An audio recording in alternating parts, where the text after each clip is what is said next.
I got one more thing for Rush Limbaugh here. He actually may have stepped in it worse than he did back with the Sandra Fluke incident. Listen to this. Let's forget the Senate for a minute. Let's take 10 people in a room, in their group. And the room is made up of 6 men and 4 women. Okay? The group has a rule that the men cannot rape the women.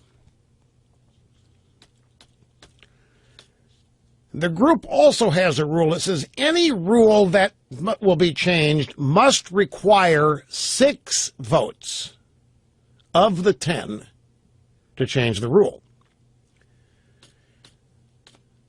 Every now and then, some lunatic in the group proposes to change the rule to allow women to be raped. But they never were able to get 6 votes for it. There were always the 4 women voting against it, and they always found 2 guys. Well, the guy that kept proposing that women be raped finally got tired of it, and he was in the majority. He was one of them. He said, you know what? We're going to change the rule. Now all we need is 5. And the way you can't do that. Yes, we are. We're the majority. We're changing the rule. And then they vote. Can the women be raped?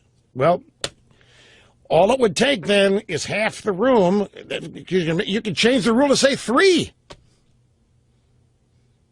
You could change the rule to say 3 people want it. It's going to happen.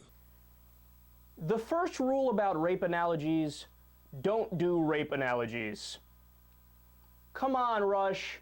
Come on. But what's amazing is that at no point as he continued with his very long, drawn-out rape analogy did he think to himself, maybe this is a horrible thing to say.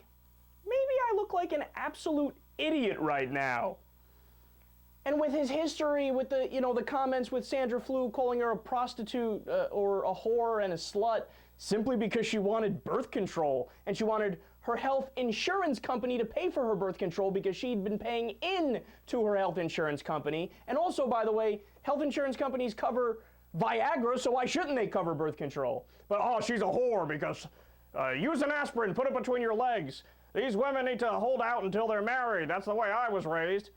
Well, maybe the way you were raised is stupid. Maybe the way you were raised actually goes against our human nature. Maybe it's not 1952 anymore, and the women don't have to be in the kitchen, and the Negroes don't have to know their place.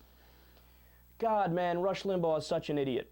And not only is it a horrible analogy, it's also the world's dumbest math. Because if 5 out of 10 people determine, yes, we want to rape somebody, that means 5 are for it and 5 are against it. So why would that pass? That wouldn't pass. And the Democrats didn't change the filibuster rules to say if there's a tie, we win. The Democrats changed it, get this. I know, Rush thinks this is outlandish. The Democrats changed it to say 51 beats 49. Oh my God.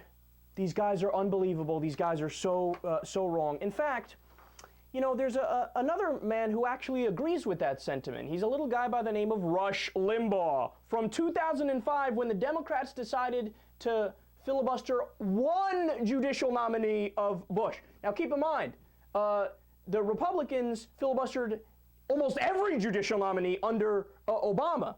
The Democrats did it once. Rush lost it, and he said, quote, the Constitution says nothing about this. The Constitution says simple majority wins, 51 votes. What happened, Rush? You were all in favor of 51 votes beating 49 votes back in 2005. In fact, you said it was common sense. Obviously, it's mathematics. But now, all of a sudden, when the Democrats want 51 to beat 49, they're like rapists.